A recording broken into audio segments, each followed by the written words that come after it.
How to find your Netflix password when logged in or out. Hello guys and welcome to our channel. So let's show you how to do it.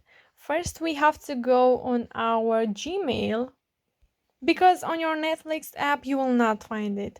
You will not be able to see it. So from here you have to go on your profile, which is in the right top corner, and then click to manage your Google account.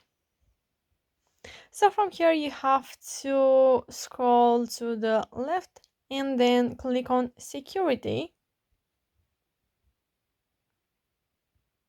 And then from here you have to scroll down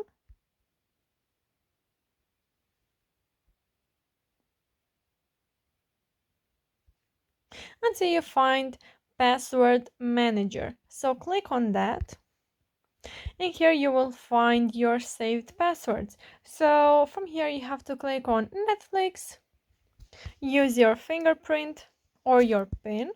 So due to security reasons, I will cover my email and my password. And if you want to see your password, you just have to click on this eye right here and then you will see your password. So yeah guys, that's it. I hope this video was helpful for you. If it was, you can smash that like button and you can also subscribe to our channel.